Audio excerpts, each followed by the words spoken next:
Hey everyone, welcome back to Rob's Daily Classics. Found this 1973 Buick Regal with a 455 cubic inch engine V8.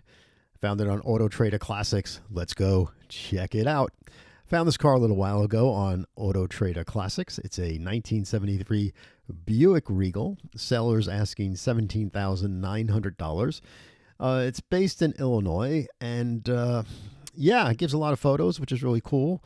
He gives like a Wikipedia definition about the car, so he's really not giving me much about the car, about what was done on the car, except for standard equipment and things like that. So, again, I'm thinking it's a dealer because he's talking about transportation available and such. But the 1973 Buick Regal, that's the first generation of the Regal. It was the flagship of the Buick's A-body intermediate size car. They actually called it the Buick Century Regal when it first came out. 2- and 4-door body trims were available. It's related to the Malibu at the time, the Monte Carlo, the Cutlass Supreme, and the Grand Am. And as you know, the Grand Am of this era with the 455 is quite an attraction. Those cars are bringing $35,000 easily if you can find something that's original looking. There were a number of engines that were available. Buick had their own 3.8 liter V6 that they used for a while, and that engine became more and more popular. Had the 350 cubic inch engine, and the 455 that's in this car was only available for 73 and 74, and then they dropped the 455 engine in 75. They changed the horsepower ratings back then.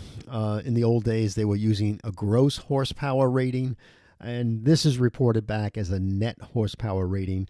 So the net horsepower on this car is 225 horsepower.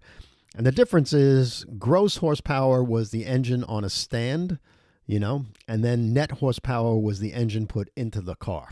So it's a big difference there. Now, is this car really poor performing because it only has 225 net horsepower? I really don't have much seat time in these cars to tell you how these cars perform, but I would think the torque is still there, and car probably pulls out of its way pretty well because it wasn't that heavy of a car. So I would say it's a good engine to tinker around with and try to get a little more horsepower out of that thing. So basically, there was a stage 1 Buick engine 455 that had like 270 horsepower, I believe. I'm not 100% sure. And but this is not a stage 1 edition, and I'm not sure when that stage 1 came out, but I remember there was a stage 1 455 at the time. So they didn't make many of these cars, with the 455 engine. I tried to get production numbers on it, but it's not available. So it is rare to see a car like this, and I enjoy looking at it. So let's look at the photos and see if we can kind of hate to say tear it apart, but just look at it. I mean, the color is outstanding. I love the color. And they call this the Colonnade series. Now, when you go to car shows and you meet up with a friend and you look at a car and he says, "Oh, that's the Colonnade years," and they basically don't like them for some reason. That's the Colonnade. I don't like those years. Well, you give me all the Colonnade cars you don't like, and I'll take them. You know what I mean? So the Colonnade basically it was strange because it really was a fixed B pillar. So it's a fixed B pillar, that sliver here. And it was a frameless window, right? So the door opened up without a frame, and it had a really big C pillar. This is the last pillar on the car. So you have 3 pillars. So the Colonnade, when you do architecture, they talk about colonnade. It's a row of columns, right? So this is how this car got that definition of a row of columns. And there you go. And that's the Colonnade. So, but I like that generation. That's fine. It normally had a very large glass window. Some of the series cars had even a bigger window here, as you might know. And so that's the Colonnade stuff. 73 was the first year for these monster 5-mile-an-hour bumpers in the front. In the back, they got away with bumperettes or rubber strips. So try to explain what a 5-mile-an-hour bumper is to your grandkids today. It doesn't make any sense why they were around. But hey, federal government gets involved in cars. That's what happens, right?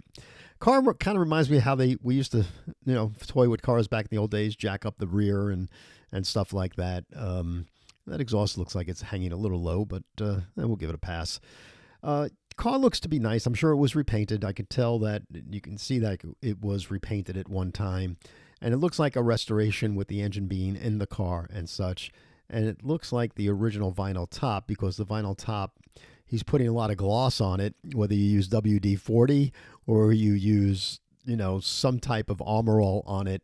The problem when you do that to a top, it just absorbs that glossiness, and within less than 24 hours, the top is dull again. And the only way to solve that dullness in the top is to replace it, and that's expensive. And that's why this person didn't do it when he painted the car. So there you can see the spottiness of, putting the Armor All on the top to make it look nice. And then, you wash it the next day and it just comes flying off. But overall, it looks really nice. Now, the thing I would be leery about is that this is an Illinois car. And, of course, if this car was garage kept all these years, that's great. But if you close your eyes and think about this car sitting for a long time with rust, then somebody taking the car and restoring the paintwork, leaving the top on, you're always critical of, how are these quarter panels? How's the bottom of the doors? And how's the undercarriage? There's no undercarriage photos of the car, too. So I would be leery on that. So my first view, I'd ask the seller to provide some undercarriage photos. And then in person, I'd be able to tell within 5-10 seconds, if these quarter panels have a lot of mud on it, a lot of plastic body repairs, it's a hard pass. I mean, I look at cars, and without even insulting the seller, I don't want to make him feel bad. I go there and I look at the car, even if I traveled, 12 hours just to look at it. And then I get out of the car and I go, oh, gee, look at that. The car's had body work and there's a lot of Bondo on it. And it's a hard pass. I get back in the car. I say, thank you. Nice meeting you. I go out for dinner and I come home. There's a big gap here. There were bad gaps back in those days with manufacturing, because these are basically hand-built cars, right? The assembly guys put the doors on themselves and two people lifted the dashboard up. So there's a big gap here, and the fender meets the door. So I'd be a little concerned about that.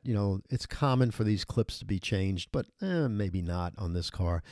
Looks like the engine bay looks original, which is nice to see, but it looks like somebody got in there with some spray cans and, dolled the engine up a little bit, which is okay. I mean, people do that. I respect it. I mean, that's what I would do, right, if I didn't want to restore the car.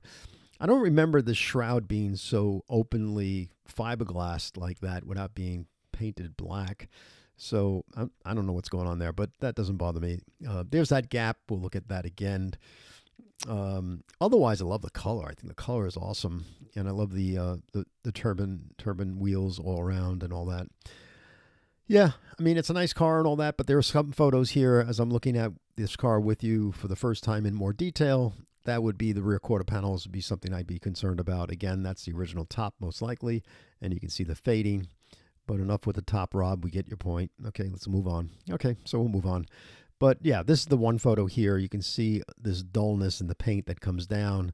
And sometimes that's just a reflection of a poor paint job over some red lead that wasn't sanded properly and things like that. So that would be some of the areas I'd be concerned about. Any interior shots of this car? There's a lot of photos on it, so that's really nice of the seller.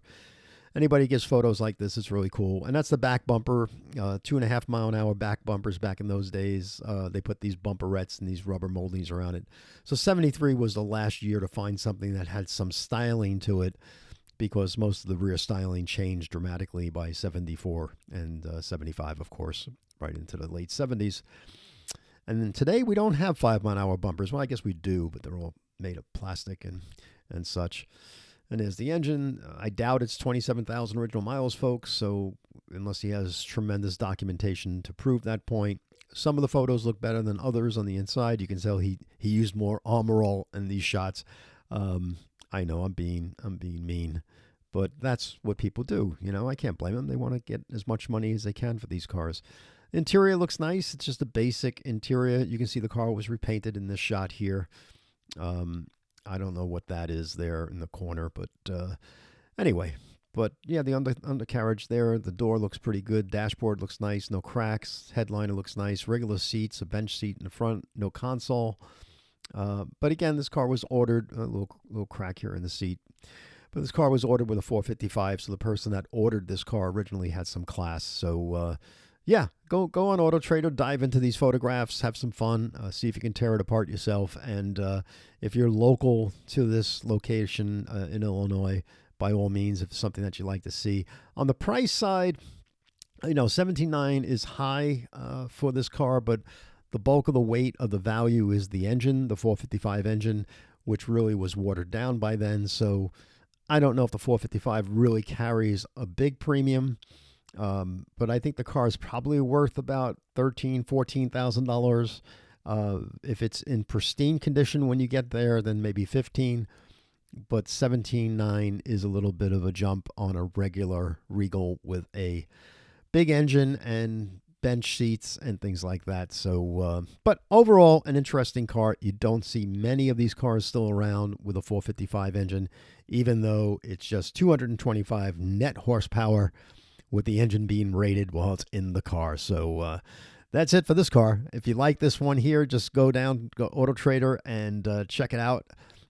Auto Trader Classics. Just type in 1973 Buick Century Regal in Illinois, and this car will come popping at you, and you can have some fun looking at this one. If you're not a subscriber yet on Daily Classics, please subscribe. There's a little button there. You hit that subscribe button. Please give a thumbs up if you enjoy the video, and most of all, please share this channel with friends that love cars as well, and that's how we grow. So thanks very much. I hope you enjoyed this 455 Buick Century as much as I did. Some questions about it, but you don't see many of these on the road, and I'd like to own one, so let's get busy. All right, have a good afternoon. Thanks for watching.